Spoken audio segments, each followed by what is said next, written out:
நான் உங்க அருண். பேய் பிடிச்சவங்க தலையில கத்தியால கீறி சாட்டையால அடிச்சு பேய் விரட்டுறதா நான் கேள்விப்பட்டேன். கத்தியால் தலையில் கீறி சாட்டையால் அடித்து பேய் விரட்டும் பயங்கரம். பூரண குணமளிப்பேன், பூரண குணம் கொடுத்த பிறகு உன்னுடைய எல்லைக்கு நான் வாக்களிப்பேன். அடுத்தவங்க தலைமையில கை வைக்கும் போது என் மேல சாமியோட உணர்வு வந்துடும். துர்சக்திகளை விலக்கும் ஒரு டெரர் ட்ரீட்மெண்ட். இன்னைக்கு நான் தருமபுரி மாவட்டத்துல இருக்கேன். இங்க அரூர் பக்கத்துல ஆண்டிப்பட்டியில கல்லாவி வேடியப்பன் கோயில் இருக்கு. அங்க தலைய கத்தியால கீறி பேயோட்டும் பயங்கரம் நடக்கிறதா எனக்கு சொல்லியிருந்தாங்க. ஒவ்வொரு அமாவாசைக்கும் இப்படி பேயோட்டுறதா நான் கேள்விப்பட்டேன். இன்னைக்கு அமாவாசை. அந்த பயங்கரத்தை பார்க்க இப்ப நான் போயிட்டு இருக்கேன்.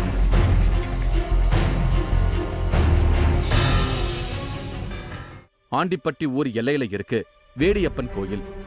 வெளியிலேயே பயமுறுத்தும்படியான ஒரு முனியோட சிலை இருந்தது. அமாவாசையான இன்னைக்கு ராத்திரி நடக்க போற பூஜைக்கான ஏற்பாடுகள் நடந்துட்டு இருந்தது. இவர்தான் கல்லாவி வேடியப்பன். இந்த சாமியோட உருவம் ரொம்பவே வித்தியாசமா இருந்தது. அழகான மீசை வச்சு பார்க்க அமைதியா தெரிஞ்சாலும் இது ரொம்பவே துடியான சாமின்னு சொல்றாங்க. ரத்த பலி கொடுத்து பூஜைகள் பண்ற பழக்கம் இங்க இருக்கு. வழக்கமா வேடியப்பன் மாதிரியான சாமி எல்லாம் காட்டுக்குள்ளதான் இருக்கும். ஆனா இந்த கோயில் மட்டும் ஊர் எல்லையில அமைஞ்சிருக்கிறதே ஒரு ஆச்சரியமான விஷயமா தான் இருக்கு. ரொம்ப பவர்ஃபுல்லான இந்த சாமிக்கு அடங்காத தீய சக்திகளே இல்லைன்னு சொல்லுவாங்க. அதனால தான் ஒவ்வொரு அமாவாசையிலையும் உக்கரமான நள்ளிரவு பூஜை செஞ்சு பேய், பிசாசு, ஏவல், கருப்பு மாதிரியான துர்சக்திகளை விரட்டுறாங்க. முக்கியமா துர்சக்திகளை விரட்டத்தான் மக்கள் இங்க வராங்க. இவரு வெங்கட்ராஜ். இவர் ஒரு பேயோட்டி. தன்னோட உடம்புக்குள்ள வேடியப்பன் சாமி இறங்கி துர்சக்திகளை விரட்டுறதா சொல்றாரு. பேய் பிடிச்சவங்களோட தலையில கத்தியால கீறி விபரீதமா பேயோட்டுறதும் இவர்தான். ஆரம்பத்துல சாமி மேல நம்பிக்கை இல்லாம இருந்திருக்காரு வெங்கட்ராஜ். திடீர்னு ஒரு நாள் இவருக்குள்ள வேடியப்பன் சாமி இருக்கிறத உணர்ந்திருக்காரு. அன்னையில இருந்து தன்னுடைய எல்லா வேலைகளையும் உதறிட்டு இந்த கோயில வந்து பேயோட்ட தொடங்கி இருக்காரு. கல்லாவி வேடியப்பன் சுவாமி இவர் யாருங்க? இப்போ கல்லாவி வேடியப்பன் மொத்தம் பார்த்தீங்கன்னா வேடியப்பன்றது ஒரு உசுறு தான். இதில் கல்லாவியில் போய் உட்காந்ததுன்னா கல்லாவி வேடிப்பேன். இப்போ வேறு எங்கேயாவது ஊரில் உட்காந்து அந்த ஊர் வேடிப்பன் தான். கல்லாவியில் செய்ய முடியாத சாதனைகளெல்லாம் இந்த இடத்துல செய்யணும். அதனால் இங்கே வந்து பரிகாரமாக வந்து உட்காந்துட்டார். அதனால் பேரை மாற்றலாம்னு நாங்களும் கேட்டோம். மாற்றக்கூடாதுன்னு சொல்லிச்சு. கல்லாவி வேடியப்பன் தான் என் பேர் அப்படின்னு.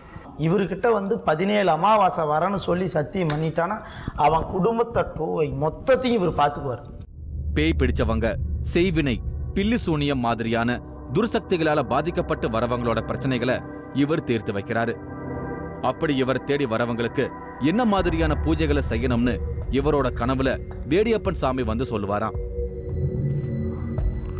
மந்திர சக்கரம் போட்டு அதுக்குள்ள பேய் பிடிச்சவங்களை உட்கார வச்சுதான் துர்சக்திகளை விரட்டுறாங்க.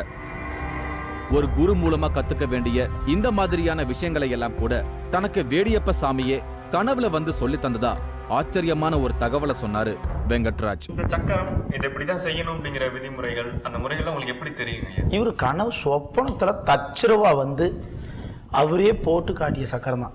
இப்போ சமீபத்தில் எனக்கு கனவுல வந்து சொப்பனத்தில் நிறைய சக்கரங்கள் காட்டி கொடுத்துருக்கிறாரு. சகலமும் தீர்க்க, ஏவலா இருக்கட்டும், காத்தா இருக்கட்டும், பரிகாரங்கள் எனக்கு இவர் சொன்னதும் அதுக்கப்புறம் முழுசா நான் நம்பிக்கையில் உட்காந்து பார்த்தீங்களா, அதுக்கப்புறம் தான் ஒவ்வொன்றா கனவுல சொல்ல ஆரம்பிச்சு. பேய் ஓட்ட எனக்கு தெரியாதுங்க. முத பேய் வந்திருக்குது. அந்த பேயை நான் எப்படி ஓட்டணும் எனக்கு ஜாட்டா தெரியாது. துண்டுவே எடுத்து தலைமையில வச்சுட்டேன். துண்டு தலைமையில வச்ச உடனே அந்த பேய் ஆடுது. அதை முடி எடுக்கும் எனக்கு தெரியாது. அந்த முடி எடுக்கணுன்றதை அவரே வந்து எடுப்பார். அருளா இருந்து நானா எதுவும் செய்ய மாட்டேன். அவரே மேலே வந்துடுவார். மேலே வந்து பின்னாடி முதுகு மேலே கால் வச்சு உள்ளந்தலையில கை வச்சாருனாவே முடி தானா எடுத்துரும். முடி எடுத்த உடனே அவரது பேய் ஓடிடும். நேரம் ஆக ஆக கோயிலுக்கு மக்கள் வர ஆரம்பிச்சாங்க. அதுல சிலரோட கழுத்துல கயிறு மாதிரியான ஒரு பொருள் இருந்தது. உன்னிப்பா கவனிச்சதும் தான் அது சாட்டைன்னு புரிஞ்சது. பேய் மாதிரியான துர்சக்தி பாதிப்போட இங்க வரவங்களுக்கு முதல்ல அவங்க கழுத்துல இப்படி ஒரு சாட்டைய மாட்டி விடுறாங்க. மந்திரங்கள் மூலமா எதிரிகள் நம்ம மேல ஏவி விட்டு இருக்கும் துர்சக்திகளை கட்டுப்பாட்டுக்குள்ள கொண்டு வரதுக்காக செய்யப்படும் முதல் விஷயம்தான் இப்படி சாட்டை மாட்டி வர்றதுன்னு சொல்றாரு வெங்கட்ராஜ். ஜாட்டை கழுத்துல போடலன்னா அவங்களுடைய கட்டு இந்த இடத்துல இருக்கும்போது ஒதுங்கிடும். கட்டு ஒதுங்கி திரும்ப எல்லையில போய் நின்றும். அப்ப இவங்க இங்க நல்லான மாதிரி தெரியும். அந்த எல்லைக்கு போனாங்கன்னா திரும்ப அவங்களுக்கு தொந்தரவு வந்துடும். அந்த கட்டு அவங்கள விட்டு ஒதுங்காம இருக்குதான் அந்த சாட்டை நாங்கள் கழுத்துல போட்டு விடுறோம். கோயிலுக்குள்ளேயே பேய் ஓட்டுறதுக்காக ஒரு இடத்துல சக்கரங்களை வரைஞ்சிட்டு இருந்தாரு வெங்கட்ராஜ். சக்கரங்களை வரைஞ்சு மஞ்சள் தூவி பூஜை பொருட்களை எல்லாம் அங்க வச்சதுமே அந்த இடம் பேயோட்ட தயாராயிடுச்சு. துர்சக்திகளால பாதிக்கப்பட்டவங்களை சக்கரம் வரையப்பட்ட இடத்துக்குள்ள முட்டி போட்டு நிக்க சொன்னாரு. பகவானி உத்திண்ட வேடா, லோகலட்சகா, கல்லாயி வேடா, முத்துவேடிமா, திருப்பதி முனியப்பா, ஆண்டிப்பட்டியிலே அப்பா, வேம்பு மரத்தடியிலே வேதனையெல்லாம் போக்க வந்தவனே. ஏதோ சில மந்திர உச்சாரணங்களை செஞ்சு அவங்களோட தலையில விபூதிய தூவினாரு. அடுத்து அவங்க தலையில எலுமிச்சம் பழத்தை வச்சு ஓங்கி அடிச்சாரு. தண்ணிய வேகமா ஊத்தினாரு. அடுத்து பார்த்துட்டு இருந்த எல்லாரையும் அதிர வைக்கும் ஒரு காட்சி அங்க அரங்கேறிச்சு. பேய் பிடிச்சவங்கள சாட்டையால அடிக்க தொடங்கினாரு வெங்கட்ராஜ். அவங்களோட உச்சி முடிய பிடிச்சுக்கிட்டு திரும்பவும் அவங்கள அடிக்க தொடங்கிட்டாரு. பேய் பிடிச்சவங்க இப்படி சாமியாருங்க கிட்ட அடி வாங்கறது பல இடங்கள்ல நடந்துகிட்டு தான் இருக்கு. அப்படித்தான் இங்கேயும் நடக்கிறதையெல்லாம் நான் வேதனையோட பார்த்துக்கிட்டு இருந்தேன். கடைசியா அவங்களோட உச்சி முடிய கட் பண்ணாரு. அவ்வளவுதான், இவங்களோட உடம்புக்குள்ள இருந்த துர்சக்திகளை விரட்டியாச்சு.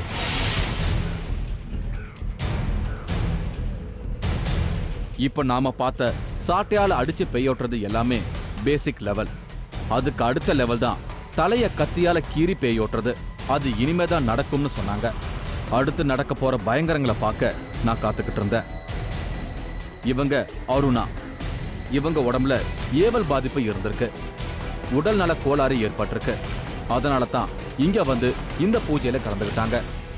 இவரு சிங்காரவேலன், அருணாவோட கணவர். தன்னோட மனைவிக்கு துர்சக்திகளால ஏற்பட்ட பாதிப்புகளை எனக்கு விளக்குனாரு. உங்களுக்கு என்னென்ன பாதிப்புலாம் வரும்? இப்போ வீட்டில் அதிகமாக டென்ஷன் ஆகும். அப்படி என்கிட்டையும் சண்டை போடுவோம். அப்படி பிள்ளைங்களோட சரியாக பார்க்க மாட்டேன். அப்படி அவருக்கும் தொந்தரவு. அவங்க உடம்புல அதிகமாக தொந்தரவு, டென்ஷன் அதிகமாகும். உங்களுக்கு ஏவல் மாதிரி இருக்குது, இது வந்து ஒரு கழிப்பு கழிச்சோம்னா சரியாக போயிடும் அப்படின்னு சொன்னாங்க. இப்போ அது மாதிரி அமாவாசையில் வந்து கழிப்பு கழிச்சேன். இப்போ இன்னைக்கு வந்து ஓரளவு ரிலீஃப் ஆகிட்டா. அப்படி இந்த கழிப்பு கழிக்கும் போது பார்த்தீங்கன்னா சாட்டையில் அடிக்கிறாங்க. ஆமாம், அது வலிச்சுதாம்மா கேட்டிங்களா? அது வந்து வலி அதிகமாக இல்லைங்களா. ஒரு டைம் அந்த கடைசி அடிக்கும்போது மட்டும் வலி அதிகமாகிடுச்சு. வலி ஆனால் அதிகமாக இல்லை. அது நேற்று காலையில் வரும்போது எப்படி இருந்தாங்க? இல்லை இப்போ இன்னைக்கு எப்படி? காலையில் வரும்போது ரொம்ப கொஞ்சம் டென்ஷனாக இருந்தாங்க. அந்த பூஜைக்கு பின்னாடி இப்போ கொஞ்சம் ரிலாக்ஸ் ஆகிட்டாங்க, ஃப்ரீயாக இருக்கிறாங்க, நல்லா இருக்கிறாங்க, ஒன்றும் பிரச்சனை இல்லை. இந்த காட்சிகளை பார்க்குற யாருக்குமே இவ்வளவு கொடூரமா சாட்டையால அடிச்சுதான் பேயோட்டணுமான்னு ஒரு கேள்வி எழும். ஆனா தீய சக்திகளோட பாதிப்பை தெரிஞ்சுக்கத்தான் இப்படி சாட்டையால அடிக்கிறதா சொல்றாரு வெங்கட்ராஜ். சாட்டையால் அடிக்கிறீங்களா? அது வந்து இது வலிக்காதா? நாங்கள் அந்த ஜாட்டையால் அடிக்கிறது வந்து அவங்கள துன்புறுத்துறதுக்காக கிடையாது. இப்போ அந்த ஜாட்டையால் நாங்கள் முதல்ல 3 அடி அடிப்போம். ஒரு அடி, ஒரு எலுமிச்சங்கனிக்கு ஒரு அடி. அவங்களுக்கு அந்த வேகம் எவ்வளோ இருக்குதுன்ற தெரிஞ்சுக்கிறதுக்காக. அவங்களுக்கு எந்த வழியும் வராதுங்க. மேலே இருக்கிற அந்த கட்டு, அந்த கருப்பு காற்று இதுங்கெல்லாம் ஏற்றுக்கும். பேய் அதுங்க தான் வாங்கிக்கும். கடைசியாக நாங்கள் முடியறதுக்கப்புறம் 3 அடி அடிப்போம். அந்த 3 அடி அடிக்கும்போது அவங்களுக்கு நல்ல சுயம்பு வந்துருச்சு, ஞாபகம் வந்துருச்சு, அவங்க மேலே இருந்தது போயிருச்சான்றது தெரியறதுக்காக அடிக்கிறது தான். நாங்கள் அந்த 3 அடி அடிக்கும்போது 3 அடியுமே அவங்களுக்கு வலிக்கும். அதுக்கு முன்னாடி அடித்த 6 அடியும் வலிக்காது.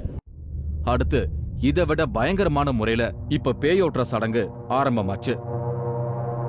வேடியப்பன் சாமிக்கு நேர் எதிரில கோயிலுக்கு வெளியில வெட்ட வெளியில சதுர வடிவத்துல ஒரு இடத்த ரெடி பண்ணாரு வெங்கட்ராஜ். உச்சந்தலையில கத்தியால கீறி பேயோட்ட போறாங்க. கேட்கவே பயங்கரமா இருந்தது. 4 மூலையிலையும் சூலாயுதம் குத்துனாங்க. அதுல நூலை சுத்துனாங்க. நூலால சுத்தப்பட்ட ஒரு கோட்டை மாதிரியான இடத்த ரெடி பண்ணாங்க.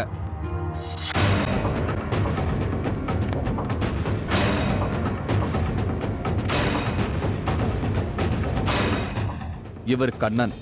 இவருக்குள்ள தீய சக்தியோட பாதிப்பு இருக்கிறதா சொல்றாங்க. அமாவாசை ஆனா இவரோட செயல்பாடுகள் எல்லாம் கண்ட்ரோல் இல்லாம போயிடுமா. அதனால தான் இவரோட குடும்பத்தார் இவரை இங்க அழைச்சிட்டு வந்திருக்காங்க. கண்ணனோட தலையில தான் இப்போ கத்தியால கீறி துர்சக்திய விரட்ட போறாங்க. எல்லாரும் அமைதியா நடக்க போற பயங்கரத்தை எதிர்நோக்கி காத்திருந்தாங்க. கண்ணன் சட்டை இல்லாம முழங்கால் போட்டு நூல் வேலிக்குள்ள உட்கார வச்சாரு வெங்கட்ராஜ். கண்ணனை கண்ணை முடிக்க சொன்னாரு. எலுமிச்சம்பழத்தை தலையில வச்சு அடிச்சு உடைச்சாரு. அடுத்து அதிரடியா கண்ணனோட உச்சந்தலையில கத்தியால கீரை ரெடியானாரு.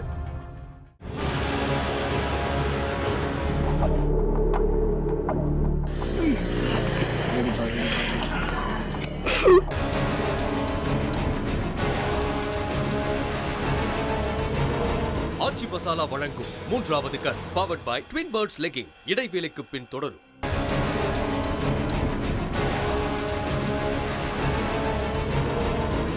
ஆச்சி மசாலா வழங்கும் 3வது cut powered by twin birds legging தொடர்கிறது.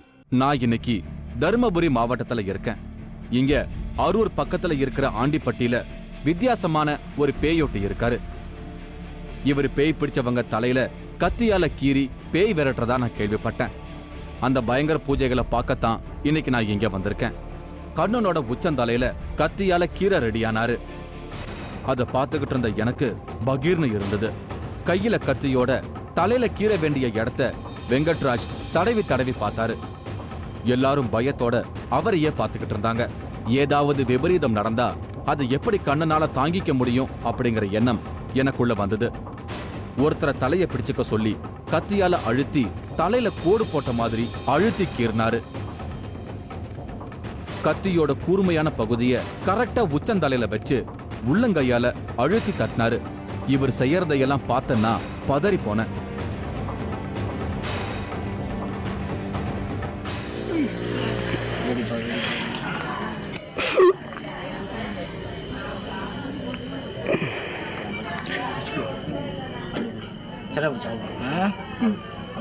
கண்ணன் வலியால துடிச்சாரு. சுத்தி இருந்தவங்களும் பயத்தோட இருந்தாங்க. பார்க்கிறதுக்கு இந்த சடங்கு முறை ரொம்பவே ரிஸ்கானதா இருக்கு.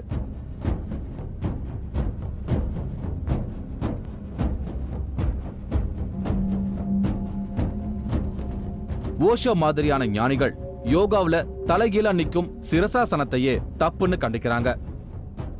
உடம்புல உள்ள எல்லா நரம்புகளும் கனெக்ட் ஆகுற இடம் தலைதான். அதனால தலையில கொட்டுறது கூட ரொம்ப தப்புன்னு ஓஷோ சொல்லியிருக்காரு. பேயோற்றோங்கிற பேர்ல கத்தியால இப்படி தலையில கீறது எல்லாம் ஜீர்ணிக்கவே முடியாத ஒரு வழிமுறையாத்தான் எனக்கு தோணுது. இதனால ஏதாவது விபரீதம் ஏற்பட்டா அந்த இழப்பு சரி பண்ண முடியாத அளவுக்கு பாதிப்பை ஏற்படுத்திடும்னு எனக்கு பயமா இருந்தது. நல்ல வேலையா கண்ணனுக்கு அப்படி எதுவும் நடக்கல. இத பாத்துக்கிட்டு இருக்கிற யாரும் இந்த மாதிரியான விபரீத வழிமுறைகளை எல்லாம் யார்கிட்டையும் போய் ட்ரை பண்ணாதீங்க அப்படிங்கிறது தான் என்னோட அட்வைஸ். அப்ப ஏன் இதையெல்லாம் காட்டுறீங்கன்னு சிலர் கேட்பீங்க. மாந்திரீக வழிபாடு, பேயோட்டுறது, சாமியார்கள் இப்படி நமக்கு தெரியாம இயங்கிக்கிட்டு இருக்கிற ஒரு ரகசியமான உலகத்தை புரிஞ்சுக்கிற முயற்சி தான் நம்மோட 3வது கண் நிகழ்ச்சி. அதனால இப்படியும் நடக்குதுங்கிறத உங்களுக்கு காட்டதான் இதையெல்லாம் பதிவு செய்திருக்கோம். திரும்பவும் சொல்றேன், இப்படிப்பட்ட விபரீத முயற்சிகள்ல யாரும் இறங்க வேண்டாம்னு கேட்டுக்கிறேன். தலையில கத்தியால கீறி இப்படி பயங்கரமான முறையில தான் பேயோட்டணுமான்னு நான் வெங்கட்ராஜ் கிட்ட கேட்டேன். தன்னோட உடம்புக்குள்ள இருக்கிற வேடியப்பன் சாமி தான் அப்படி தன்னை வழி நடத்துறதா சொல்றாரு வெங்கட்ராஜ்.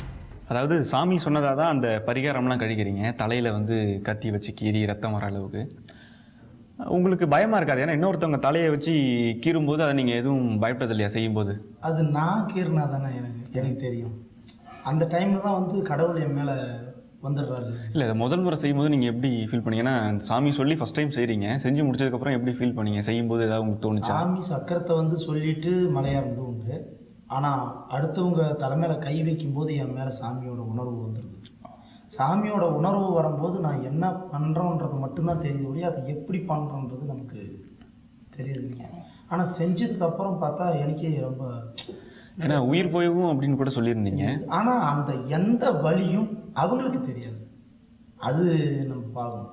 இப்போ நான் அறுக்கிறேன்றது அந்த கடவுள் என் மேலே வந்து தலையை அறுக்கிறாருன்றது அந்த தலைக்கு உரியவருக்கு வலி தெரியாதுங்க. ஏன்னா அந்த நேரத்தில் வந்து ஏவலுக்கு தான் அந்த வலியோட சாபம் போய் சேரும். அவன் மேலே இருக்கிறது ஏவல், என் மேலே இருக்கிறது வேடியப்பன். இப்போ இவங்க 2 பேருக்குள்ளே தான் அந்த சக்கரத்துக்குள்ளே போட்டி. அடுத்து வெங்கட்ராஜ் தன்னோட காலால கண்ணனோட முதுகுல மிதிச்சுக்கிட்டு நூலால அவர் தலையில கட்டிவிட்டாரு. எல்லாமே முரட்டத்தனமான முறைகளா இருந்தது. அடுத்து ஒரு கோழியால கண்ணன் தலையில படார் படார்னு அடிச்சாரு.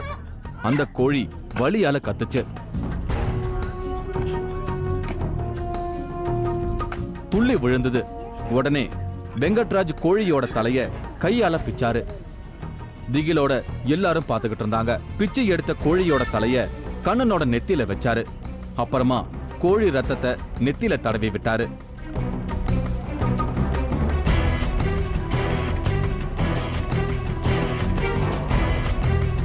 கண்ணனோட தோல்ல காலை வச்சு பிடிச்சுக்கிட்டு அவரோட உச்சந்தலை முடிய கட் பண்ணாரு வெங்கட்ராஜ். போட்டியப்பா செய்வன தோஷத்தால வந்த ஏவல் இன்னையோட சுத்தம் ஆகுட்டியப்பா.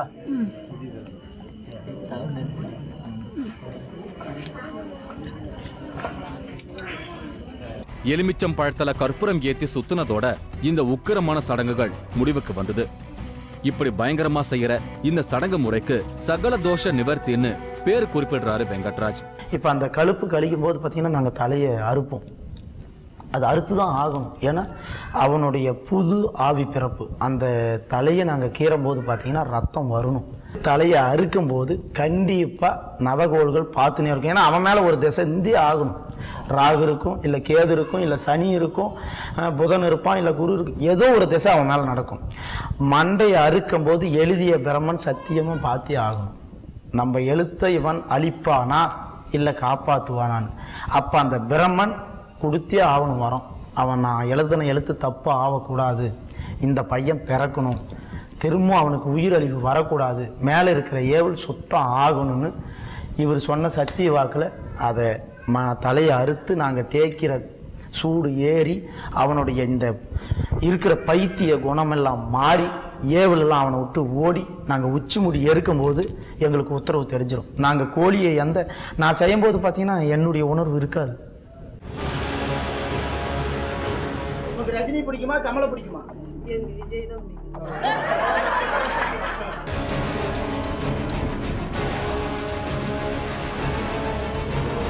ஆச்சி மசாலா வழங்கும் மூன்றாவது கண் powered by twin birds legging. இடைவேளைக்கு பின் தொடரும்.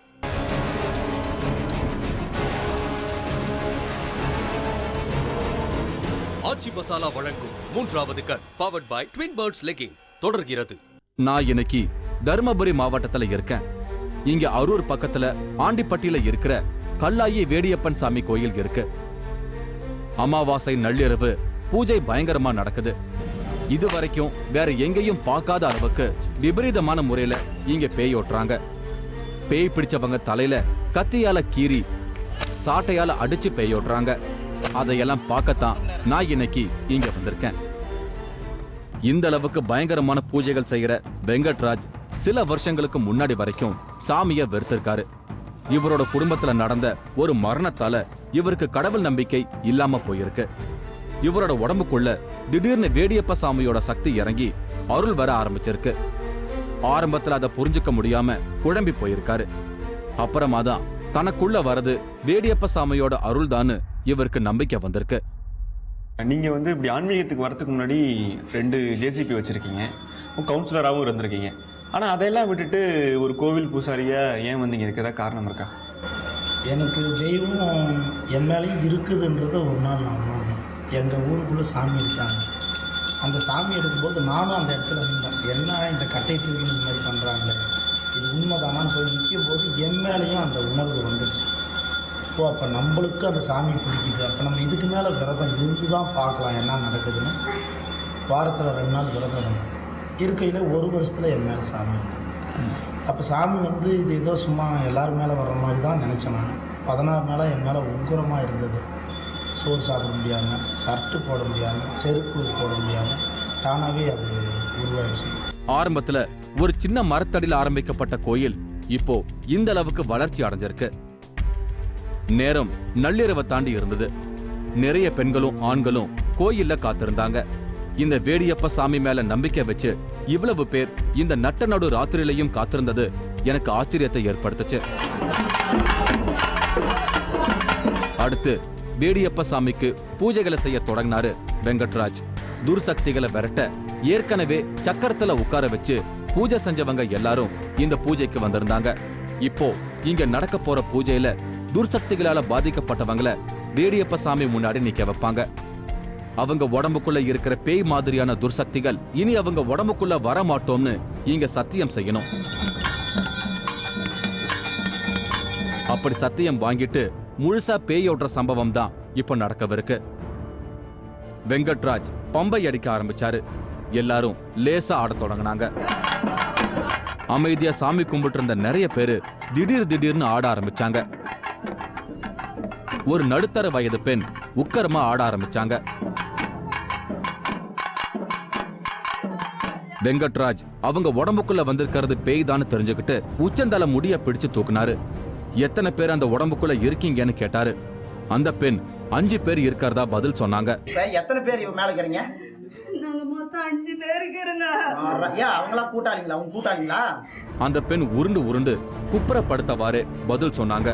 உடம்புக்குள்ள இருக்கிறதா சொன்ன 5 பேரோட ஆவிகளையும் பேச சொன்னாரு. அந்த 5 பேர் வர விட முடியுமா? பேசுவாங்களா? பேசுவாங்க. அவங்கள வர சொல்லு. முதல்ல ஆக்சிடென்டால இறந்தவரோட ஆவி அந்த அம்மா உடம்புக்குள்ள இருந்து பேசுச்சு. அந்த பேய்கிட்ட ரஜினி பிடிக்குமா கமல் பிடிக்குமான்னு வெங்கட்ராஜ் கேட்க அந்த ஆவி தனக்கு விஜய் தான் பிடிக்கும்னு அதிரடியா பதில் கொடுத்தது. உங்களுக்கு ரஜினி பிடிக்குமா கமலை பிடிக்குமா? எனக்கு விஜய் தான் பிடிக்கும். அங்க இருந்த எல்லாரும் சிரிச்சாங்க. பேய்களோட ஹியூமரை நானும் ரசிச்சபடி அங்க நடக்கிறதையெல்லாம் தொடர்ந்து கவனிச்சுக்கிட்டு இருந்தேன். இப்படியே ஒவ்வொரு ஆவிகிட்டையும் பேசிக்கிட்டு இருந்தாரு. அதுகளோட டிமாண்ட்ஸை தெரிஞ்சுக்கிட்டு இனி திரும்பவும் இவங்களுக்குள்ள வரக்கூடாதுன்னு கண்டிச்சு சத்தியம் வாங்குற முயற்சியில இருந்தாரு. திரும்பவும் சாட்டையால அடி, ஓங்கி முதுகுல ஒரு மிதி. இவரோட டெரர் ட்ரீட்மெண்ட்டை பார்க்க சகிக்கல.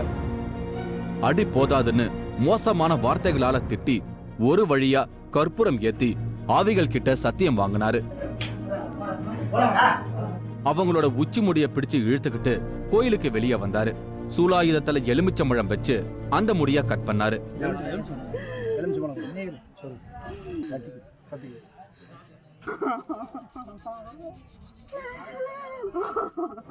நடந்த கலேபரத்திலேயே அந்த பெண் பாதி மயங்கன நிலையில இருந்தாங்க. சாட்டையால அவங்கள வற்புறுத்தி இழுத்துக்கிட்டு போனாரு. அந்த பெண்ணோட உடம்பு முழுக்க எலுமிச்சம்பழத்தை தேய்ச்சிக்க சொன்னாரு. கடைசியில அந்த பெண் மேல தண்ணியை ஊத்தி விட்டாரு. இனிமே பேய்கள் உடம்புக்குள்ள வரக்கூடாதுன்னு அக்னியை தாண்டினாங்க. அவ்வளவுதான். இனி இந்த பெண்ணுக்கு தொந்தரவு விலகிடுச்சு. அவங்க உடம்புக்குள்ள இருந்த ஆவிகள் வெளியேறிட்டதா அங்க இருக்கிறவங்க சொன்னாங்க.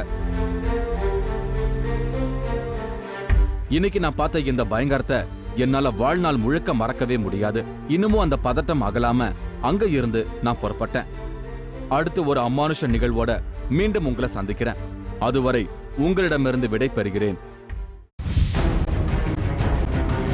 ஆவியின் பாதிப்பால் 7வது படிக்கும் சிறுவன் ஒரு அடியால் போல் மிரட்டும் காட்சி.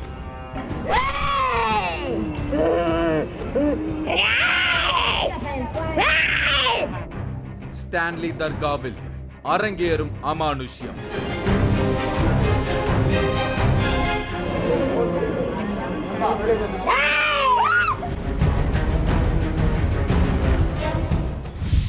நீங்களும் இந்த திகில் பயணத்தில் கலந்து கொள்ள ஒரு வாய்ப்பு.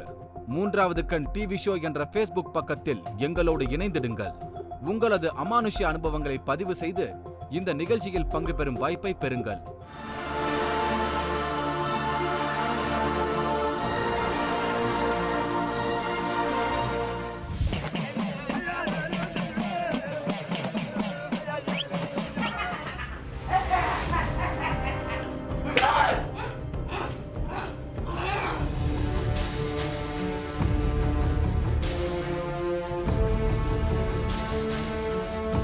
எனக்கு இப்ப நீதி கிடைக்கணும். அந்த வாரத்துக்குள்ள என்ன 40,000 உத்தரவா குறையில்லாம 8 நாளைக்கு அவ ரத்தத்தை சின்ன வச்சு அவ கறியை சின்ன வச்சு அவ்வளவு நீ மூஞ்சி கொடுக்கணும்.